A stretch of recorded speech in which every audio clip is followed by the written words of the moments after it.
Video जय बाबा भूतनाथ। जय बाबा भूतनाथ। तो आज हम बाबा भूतनाथ के पास आए हुए हैं, तो आज हम इनसे जानेंगे सिद्धियों के बारे में। जैसे कि आपने सुना होगा बहुत सारी सिद्धियाँ ऐसी होती हैं, यदि आप उनको कर लें तो आप अपनी हर मनोकामना को पूरी कर सकते हैं। तो आज हम बाबा भूतनाथ से जानेंगे और इनके बारे में जितना बताऊं आपको उतना कम है, और यही बताएंगे अपने बारे में कि इनका क्या अनुभव है सिद्धियों के बारे में, अप्सराओं के बारे में, तंत्र मंत्र के बारे में, और कितने समय में कौन सी सिद्धि की जा सकती है। तो गुरुजी बताइए आप। अब देखिए, सिद्धियों की बात है इसमें, तो सबसे पहले साधक और गुरु दोनों को पूर्ण होना चाहिए। जब दोनों पूर्ण हैं तो कोई सिद्धियां का सीमा कम हो जाता है।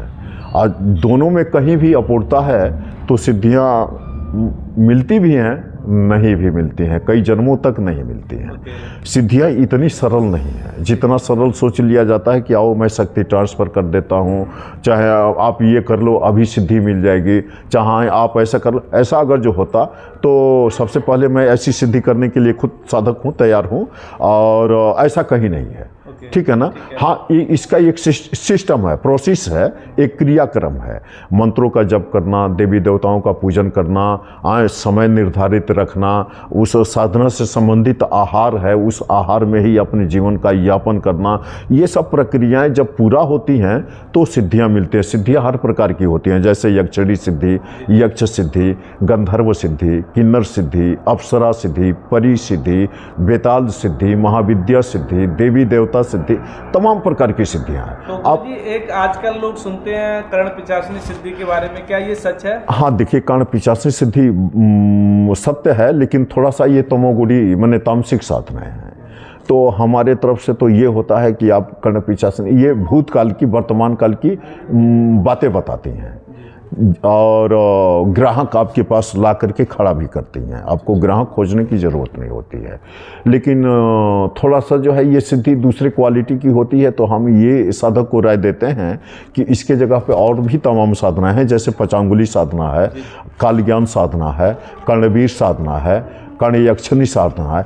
इन लोगों को कर लेता है आदमी तो जो कर्ण पिशाचिनी से प्रक्रियाएं संपन्न होती हैं वो इन साधनाओं से भी हो जाती हैं, और तामसी में नहीं, सात्विक घराने से, बढ़िया घराने से होती हैं। तो गुरुजी, जैसे यक्षिणी साधना के बारे में बताया आपने, अप्सरा साधना के बारे में बताया, तो ये सिद्धियां अगर कोई कर लेता है तो वो क्या क्या कर सकता है फिर व्यक्ति? इसकी संभावना क्या क्या? जितना, जैसे अब सिद्धियों में पूर्णता के बाद, जैसे यक्षिणी कैसे मेरे सामने एक बैग प्रकट हो जाती है, कैसे अदृश्य हो जाती है।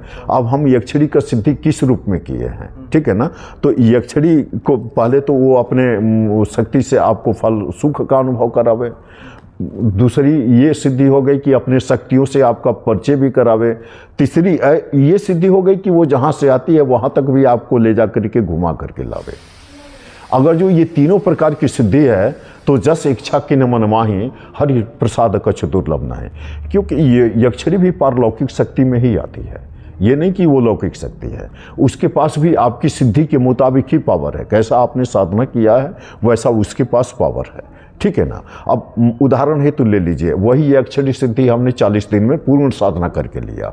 वही यक्षिणी सिद्धि आप कोई वनस्पति उखाड़ लो, तत्काल प्रकट हो जाती है, तो उसका पावर कम रहेगा। सिद्धि तो तत्काल 4 मिनट में मिल गई आपको, लेकिन पावर कम रहे। जो 40 दिन में सिद्धियाँ प्राप्त किया वो उस यक्षिणी से ज़्यादा भोग ले सकता है, ज़्यादा मनोकामनाओं की पूर्ति कर सकता है, और जो तत्काल किया वो उतना सक्सेस नहीं है।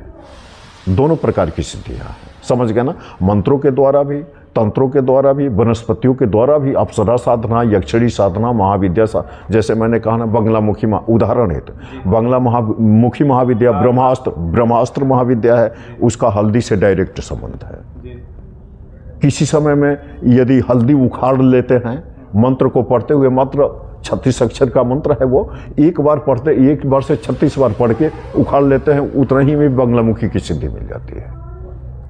लेकिन अब जो 3 बरस करके सिद्धि प्राप्त किया है और जो 3 मिनट में प्राप्त किया है, दोनों सिद्धियों में अंतर होगा, समझ गए ना। और दूसरी बात यह है, बंगलामुखी के साधक हम भी हैं, आप भी बंगलामुखी के साधक हैं। इसका प्रमुख प्रक्रिया है, फल है शत्रुओं को पराजित करना, और हम दोनों आपस में शत्रु हैं, तो वहाँ बंगलामुखी महाविद्या का कोई असर किसी के ऊपर नहीं होगा। ठीक है। तो गुरुजी अगर इन सारी सिद्धियों को, जैसे अभी आपने बताया माँ तारा की सिद्धि है, बगला की सिद्धि, एक छड़ी की सिद्धि है, तो अप्सराओं की सिद्धि है, तो इन सिद्धियों को करने के लिए मतलब कि आपसे कोई संपर्क करे तो आप सिखा सकते हैं? हाँ बिल्कुल सिखा सकते हैं, बिल्कुल। लेकिन जो है अब ऐसा नहीं आओ आप 5 लाख दे दो और 2 मिनट में मैंने तारा महाविद्या सिखा दिया, ऐसा संभव नहीं है। आपको एक प्रोसेस पूरा, जैसे आप चयन करते हैं कि इसको सिद्धि देने लायक है भी या नहीं? पहले तो ये हम खुद चयन करेंगे, नहीं है तो उसको साधक बनाएंगे, गुरु दीक्षा देंगे, सामान्य दीक्षा देंगे, फिर सामान्य मंत्र का जप देंगे, फिर मंत्रोक्त, तंत्रोक्त, यंत्रोक्त सिद्धि का दीक्षा देंगे। माने इसके कई क्रम होते हैं दीक्षा के आप सारे क्रम से करके पढ़ाएंगे और एकदम पढ़ाएंगे, आपको एकदम ले जाएंगे वहाँ तक, मंजिल तक, यानी सिद्धि तक ले जाएंगे, इसमें कहीं संदेह नहीं है। और इसका तो अभी है, हमने पाठ पढ़ाया कि आप जाइए ये कर लीजिए, देखिए सिद्धि मिल रही है कि नहीं, तो मिला, आप संतुष्ट भी हुए, तो इसमें अब आपके साथ एक आपके दोस्त भी संतुष्ट हुए। तो ऐसे सिद्धि का मतलब क्या हुआ, हम जिस इच्छा का कारण करते हैं कोई साधना वो पूरा हो जाए। माँ बंगलामुखी का साधना करते हैं, बंगलामुखी आवे और अपने आंचल के छत्र तले, अपने ममता के छांव तले हमें, हमारा परिवार, हमें चाहने वालों को रखें, अपने आशीर्वाद के छत्र तले रखें। अच्छा, कुछ लोग गुरुजी ऐसे होते हैं जो इन सब चीज़ों पे विश्वास नहीं करते, क्या वो मानते हैं ये सब झूठी बातें, कपोल कथा है, नहीं, तो आप उनके लिए क्या कहेंगे? अब ये उनके मानसिक भावनाओं को बदलने के लिए तो वही है, आपके पास आपके इलाज की ज़रूरत है, जो आप हिप्नोटिज्म के द्वारा उसका इलाज करते हैं, ठीक है ना। पहले उसके मानसिक, ईश्वर निश्चित रूप से सत्य है, ईश्वर निश्चित रूप से सत्य है, और ईश्वर की शक्तियाँ जो है जैसे 2 लिंग में है ना, और कहीं कहीं जैसे 3 लिंग है, नपुंसक लिंग, पुरुष लिंग, स्त्रीलिंग, तो तीनों लिंग में ईश्वरीय शक्ति ही विद्यमान है। चारों प्राणियों में, अंडज, पिंडज, स्वेदज, उद्भज, सारे प्राणियों में जो है स्वर अ से लेकर के व्यंजन तक, सारे अक्षरों में, सारे 0 से लेकर के 9 तक जो है, ये 10 अक्षरों में जो है जितना है हरि का अनंत रूप है, और सब में जो है पारलौकिक शक्तियाँ विद्यमान हैं। जरूरत है हमें उससे परिचय करने की। धन्यवाद दोस्तों। तो मैं आपसे चाहूँगा कि यदि आप किसी प्रकार की सिद्धि करने की सोच रहे हैं तो आप जो गुरुजी का नंबर आप देख रहे हैं उस नंबर पे संपर्क करेंगे। यदि आप उस सिद्धि के लायक हुए, करने लायक, तो गुरुजी आपको अवश्य उस सिद्धि को सिखाएंगे और बहुत ही जल्दी आपको प्रैक्टिकल अनुभव भी होंगे। ठीक है, धन्यवाद गुरुजी। जी, आपने खूब आशीर्वाद, खूब आशीर्वाद।